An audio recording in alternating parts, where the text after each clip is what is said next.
all small business owners and to those of you considering owning and operating your own small business for the very first time. My name is Matt Daly, and I will be your host on this journey, otherwise known as Slaughtered Sheep. Thank you for tuning in to the very first episode of Slaughtered Sheep, and I hope you find this podcast informative, educational, and entertaining. But more importantly, my hope is that this podcast can arm you with critical information, techniques, and a heightened awareness to transform you from small business sheep to small business lions. As this is the maiden episode of the Slaughtered Sheep podcast, it would be fitting to give some background on the reasoning behind the name of the podcast, Slaughtered Sheep. During this inaugural podcast, I will cover what my goals are regarding the podcast. I will also provide some background on my general business training and credentials, my experience as a small business owner and consultant, and general topics that will be discussed throughout future podcasts. So why Slaughtered Sheep, you say? Well, for those of you who know Matt Daly, you know that I have a tendency to cut to the chase, to call him like I see him. And yes, in the small business world, unaware, lackadaisical sheep get slaughtered. By slaughtered, I mean plunged into bankruptcy, sued into oblivion, or perpetually entangled in tax or regulatory nightmares. Being slaughtered can mean a massive loss of customers, irreversible damage to business reputation, being a victim of catastrophic fraud or theft, or worse yet, a devastating felony conviction. There are numerous other iterations and variations of slaughter, many of which will be covered by this podcast. So the goal of the podcast is to provide real-life examples of small business owners that made catastrophic errors or were blindsided by external events due to lack of knowledge, lack of awareness, overinflated ego, greed, or all of the above. The threats will be, of course, characterized as wolves. Wolves in sheep's clothing. Wolves hiding in the fog, or sometimes wolves hiding in plain sight, waiting for the next herd of ignoramus sheep to run headlong into their jaws. These examples of small business slaughter or misfortune will be used to inform and arm the listener with information, techniques, and lessons to flip the listener from hapless sheep to a fierce lion relative to the subject matter and illustrated threat. Clearly, in the small business arena, forewarned is forearmed. We will cover topics such as tax law and compliance, cybersecurity and threats, fraud, contract law, employment law, mergers and acquisitions, debt and equity financing, and other topics critical to all small business owners across the country. Slaughtered Sheep will invite onto the show experts in these various fields that will share graphic, hard-hitting stories of small business owners being felled or wounded by wolves and the relevant lessons to be taken away from those examples. Make no mistake, my small business warriors, the Slaughtered Sheep podcast is ultimately about hope. It's about determination. It's about conquering your fears and pushing ahead to do what every true capitalist aims to do, to get filthy rich.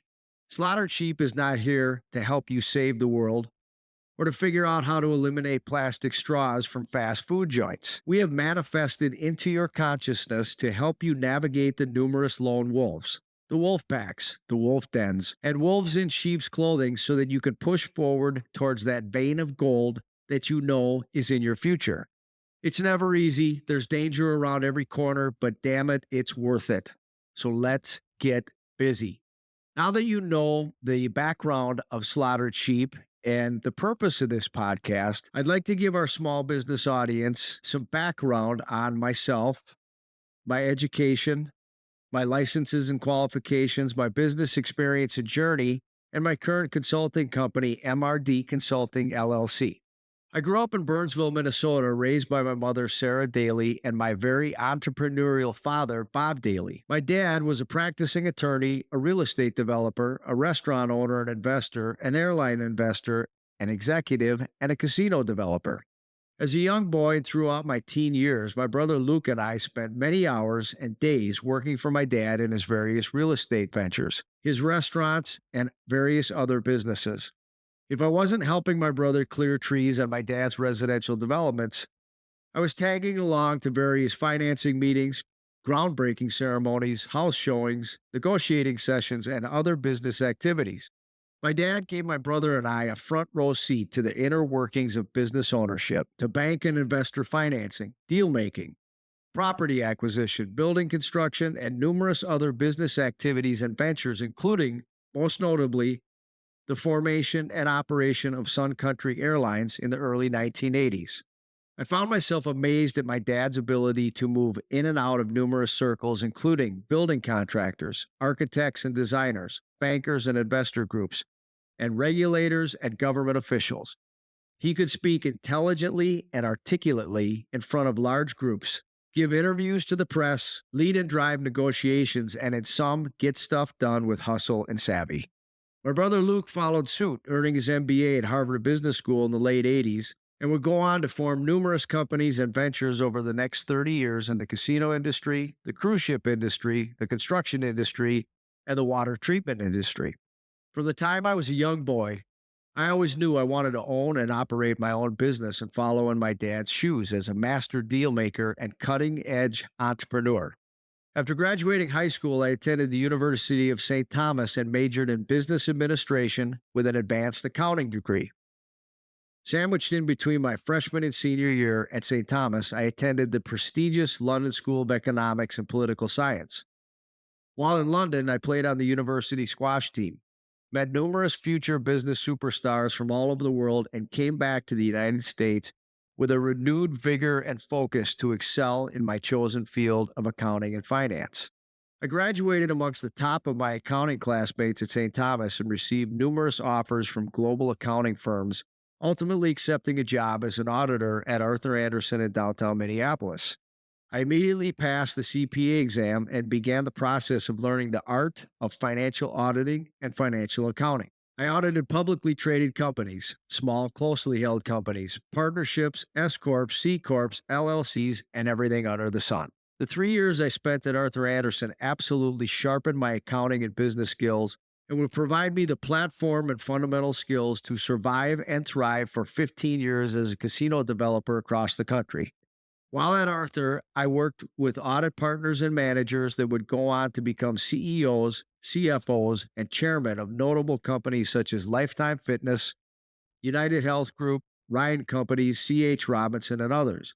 The individuals that trained me and guided me at Arthur were some of the sharpest business minds that I have ever associated with. After a 3-year stint at Arthur Andersen, as fate would have it, I was hired by my dad and my brother Luke to work as CFO for a Minneapolis-based Indian gaming management company called Winamax Corp. The president of Winamax was a gentleman named Max McGee. Max was a former Green Bay Packer wide receiver playing under Vince Lombardi and alongside Packer greats such as Bart Starr, Paul Hornung, and other Packer legends. Max was known for catching the first touchdown in the very first Super Bowl against the Kansas City Chiefs. Max was a folk hero in the state of Wisconsin and landed a casino development and management contract with the Wisconsin Winnebago Indian tribe. Max was friends with my dad and knew that my dad was a real estate lawyer and real estate developer, so he gave him stock in Winamax and had him lead the development of the 2 casinos. My brother Luke was fresh off his Harvard MBA, so Max and my dad assigned Luke the responsibility of overseeing the casino operations. I was brought on as the CFO of Winamax to guide the company in the bank debt and equity financing, the construction financing, and to assist in all areas of the casino development and operations. In a very short period of time, I had obtained invaluable exposure to casino design and construction, casino construction financing, casino equipment financing, casino operations, construction contracts, tribal law and government operations, and numerous other casino development skills, disciplines, and responsibilities. After Winamax had built and developed its 2 casinos for the Winnebago tribe, now known as Ho-Chunk Nation, the tribe was making enough money to buy out its contract with Winamax. Max McGee, my dad, and my brother Luke by this time were all moving on to other ventures. I, on the other hand, wanted to stay in the business of Indian gaming. So I continued to pursue more casino development contracts with other tribes across the country. I aligned myself with an investor out of Wisconsin and a slot machine equipment supplier called Sodak Gaming. I soon landed my first casino development contract with the Kashan Indian tribe of Yuma, Arizona. At the age of 27, I was in charge of all aspects of casino design, casino financing, casino construction, casino management, state, federal, tribal approvals, and other numerous regulatory and legal arenas that had to be managed and administered. I spoke in front of large crowds, gave live interviews to local and state newspapers and TV news stations, and began the process of building a formidable casino development and management company.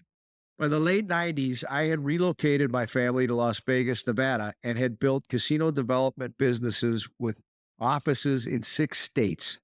At one point in time, I had over a dozen casino projects either in operation or under development. I had assembled a team of equity investors, publicly traded banks, equipment financing companies, publicly traded casino companies, high level casino consultants, casino architects and contractors, nationally known tribal and corporate attorneys, and other professionals to help manage my casino projects. In addition to managing a rapidly growing casino development company, my dad, Bob Daly, decided to rescue Sun Country Airlines from bankruptcy in early 2002. My dad sold off his interest in Sun Country in the early 90s. By the time 9/11 hit, that was enough to push Sun Country into bankruptcy. By early 2002, my dad had witnessed my ability to raise money and recruited me to assist him in raising the necessary equity financing to buy the Sun Country assets out of bankruptcy. Although I was knee deep in the casino development business at the time, in our family, when your dad asks for a favor, you don't say no. We were able to raise the necessary financing, successfully file a reorganization plan with the bankruptcy attorney, and give Sun Country Airlines, its stewardesses, its pilots, and other employees a second chance. My dad quickly assembled a formidable management team and turned the airline into a profitable local market favorite that began shuttling Minnesota passengers to vacation spots throughout the United States. Sun Country quickly began earning a reputation amongst local Minneapolis air travels as providing top-notch customer service, good food, and reliable flights to warm weather destinations. When Minnesota residents found out I was a shareholder and financier of Sun Country Airlines, they wouldn't hesitate to comment on how much they loved flying Sun Country. After 5 years of running Sun Country, my dad and his group of investors decided to sell the airline, move on to other ventures, earning the investor group a healthy return on their investment. In the meantime, I began to wind down my casino development business in 2007, ending a 15-year successful run. My wife Sherry and I decided to move back to Minnesota with our 4 children and begin a life anew with the plentiful hunting, fishing, and outdoor activities that the beautiful state of Minnesota offered. While living in Las Vegas, I had begun coaching youth hockey, became a certified USA Hockey Level 3 coach, and brought my coaching experience and credentials back to Minnesota, where I continue to coach my 4 kids and other kids in the West Metro Minneapolis area. Between the high pressure cooker of auditing at Arthur Andersen, a 15-year run as a casino developer, and actively financing and advising Sun Country Airlines, I needed a break and a chance to spend time with my family. I taught my kids to shoot guns, hunt, fish, hike, camp, ride dirt bikes, work with their hands, and build things, and I just settled into the joys and challenges of fatherhood. By 2010, I was back on the business horse, providing consulting services to Indian tribes, to small businesses, to family members, and to friends and various associates I have known throughout my casino development run. By 2015, I began focusing on the local Midwest market, offering services in accounting, financing, and mergers and acquisitions to small, closely held businesses. During the pandemic, I worked on designing and obtaining government approvals on a multi-million-dollar private racetrack with car condominiums. My consulting business at MRD Consulting has been growing each year, and I now have clients in over a dozen states in industries such as real estate development, contracting, restaurants, manufacturing and distribution, web-based direct-to-consumer retail, public storage, veterinary practices, physician practices, amongst other businesses and industries. The core service that MRD Consulting offers is outsourced accounting. However, I have consulted for numerous clients in the areas of bank financing, investor equity financing, asset sales, equity sales, management compensation, employee recruiting, budgeting, financial modeling, investor packages and presentations, debt restructurings and workouts, business purchase due diligence, long-term strategic plans, contract review, and numerous other areas of business management. You, the listening audience, can log on to my website at mrdcfo.com and view half a dozen video references from my current clients. These are but a sample of the services and impacts that MRD Consulting has had on the business community. The business skills and experience that I acquired from my father as a young boy, the skills I honed as an auditor at Arthur Andersen, as a casino developer, as a financier, and as a small business owner and operator over a 3-decade span, have proved invaluable to my small business clients.